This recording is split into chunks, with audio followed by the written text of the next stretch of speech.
de línea dura formados en Cuba y agrupados en el llamado Frente Francisco de Miranda. Noriega indica que el operativo se realizó con la ayuda de una base de datos establecida en la ciudad cubana de Pinar del Río. El equipo electoral cubano estaría encabezado por Raciel García Ceballos, quien visita Venezuela con una frecuencia semanal. El sistema informatizado cubano permitió a las autoridades electorales chavistas la reasignación de residentes en bastiones de la oposición a centros de votación lejos de sus hogares. Se estima que alrededor de 1,2 millones de votantes se vieron afectados por esta táctica desde octubre del 2012. Noriega ha sido objeto de duras críticas del chavismo y Maduro lo acusó directamente de promover un golpe de Estado en Venezuela, en contubernio con las fuerzas opositoras. Muy bien, vamos a analizar el tema. Nos acompaña Zairena Barbosa, nuestra colega venezolana encargada de la producción de Actualidad Radio. Bienvenida, muy buenas noches. Un placer tenerla por aquí.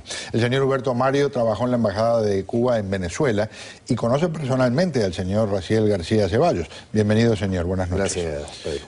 Empiezo con el caballero en este caso por esa circunstancia de que lo conoce. ¿Qué nos puede decir de él? Este señor pinareño de nacimiento y pinareño desarrollado en Pinar del Río, sí, ha sido un oficial de inteligencia que se dedicó primero a trabajar en el sistema estratégico de seguimiento a la información. Eso es una dirección del Departamento 11 del Ministerio del Interior. Vamos un poco atrás. Él tiene una formación militar porque él estudia en los Camilitos, que es la escuela militar, Camilo Cienfuegos, la escuela donde se forman los futuros oficiales de la FARC y el MININ en Cuba, hace ya 30 años.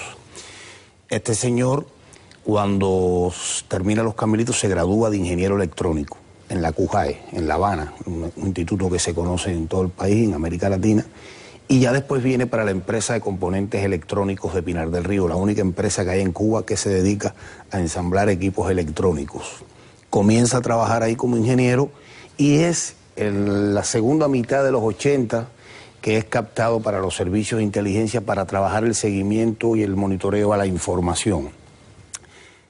Comienza a tener entrenamientos. Hay una unidad militar en Cuba muy importante en el ejército occidental, que es el Cacho, en el municipio de Los Palacios, en Pinar del Río, donde han entrenado desde los vietnamitas hasta el Ejército de Liberación Nacional, Farabundo Martí, los nicaragüenses, en fin, por ahí ha pasado mucha gente de América Latina en su formación militar, teórico y práctica.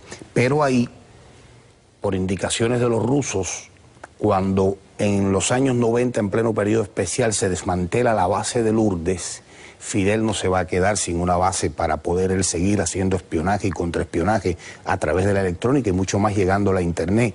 Entonces, en esa unidad militar, el Cacho, se crea una unidad secreta de rastreo. Es por eso que de ahí viene el rastreo que él hace y todo lo que él hace para darle el triunfo electoral a Maduro. Ahí hay una base de datos. Como hay una base de datos en las instalaciones del Parque Lenin en La Habana, todas atendidos por el Departamento 11. Cuando él se forma de manera pasiva, te digo técnicamente en materia de inteligencia, porque él es uno más, él es un soldado más, y estas son las fuentes de inteligencia de Noriega, por supuesto que acertadamente está dando al mundo. Él es uno más. Estamos hablando de Roger Noriega. De Roger Noriega. Él es uno más dentro de esta formación y ya después comienza a trabajar como profesor en la UCI, que es la Universidad de Ciencias Informáticas que crea Fidel Castro a principios de este siglo, ya por el año 2001, 2002. Le da esa tarea Fidel a un general que hoy está en Venezuela, que ya lleva más de un año de manera encubierta en Venezuela, que es el general Alejandro Ronda Marrero, uno de los hombres más siniestros que ha tenido el Ministerio del Interior en Cuba, tema para hablar otro día. Territorio, si se puede ser el más siniestro de esos personajes, hay que ser siniestro, ¿verdad? Sí, ha participado en atentados a personalidades importantes en el mundo entero y con una cadena desde los años 70 y tantos, 70 y pico, desde Zaire hasta Venezuela. Pero vamos al tema de Ernesto Raciel, porque le falta un nombre. Se llama Ernesto Raciel. Nosotros le decíamos en la escuela Carebachi, porque tiene el cutis malo. Como el otro Noriega, Manuel. Pero este señor es el agente segundo de nombre. Es el agente segundo.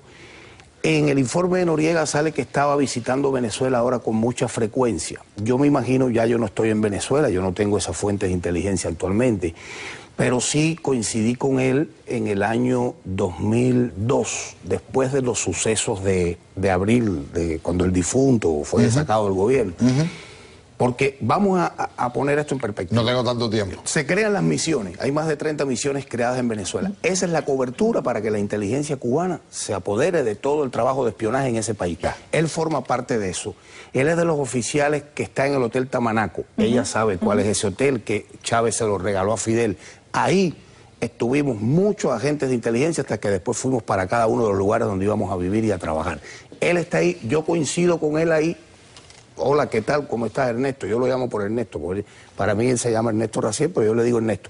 Y después coincido varias veces en viajes de regreso, pero yo no sabía que estaba yendo ahora y viniendo con frecuencia. Cuando aquello estaba permanente en la base de datos que hay en la Orchila, que la dirige Ramiro Valdés.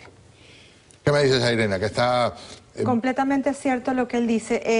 El proceso del secuestro de la información de los venezolanos, que no se ha utilizado solamente en esta pasada reciente elección, el 14 de abril, tiene muchísimo más antecedente de lo que nosotros conocemos.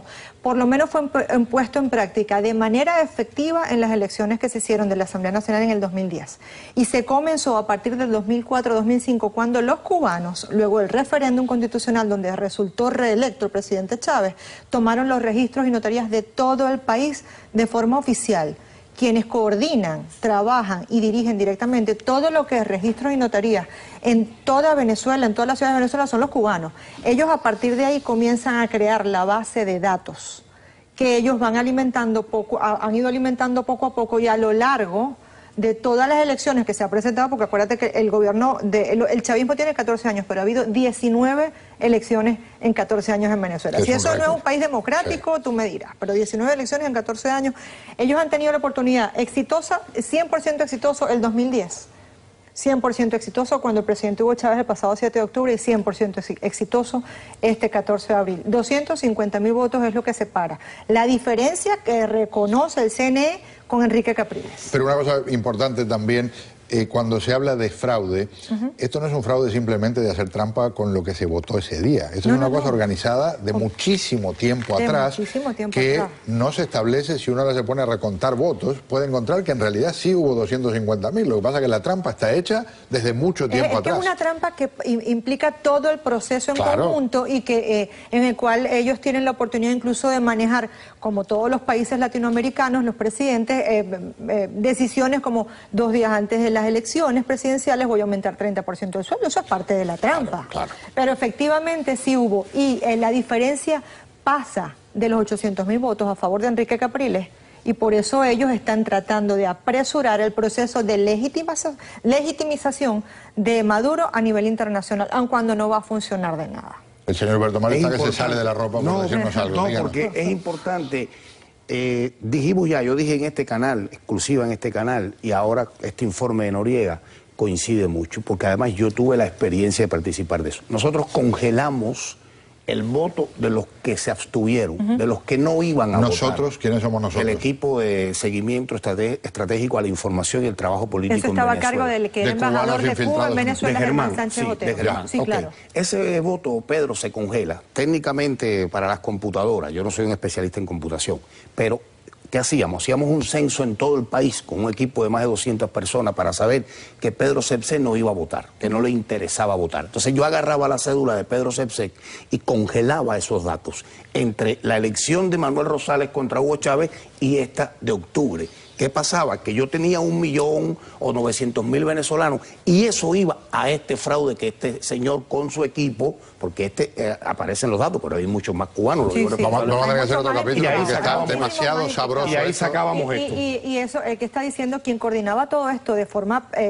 la cabeza principal era Germán Sánchez Otero, que fue el embajador hasta no hace mucho de Cuba en Venezuela. Desde el edificio Carmelita. Sí, señor. En Caracas. En el Ministerio de Interior y Justicia. Tengo que cerrar este capítulo, pero aprendo mucho con gente que sabe más que yo del tema. Los invito para la próxima a seguir. Seguro. Esto es capítulo muy, pero muy abierto. Gracias por acompañarme. Gracias a ti. Ya volvemos.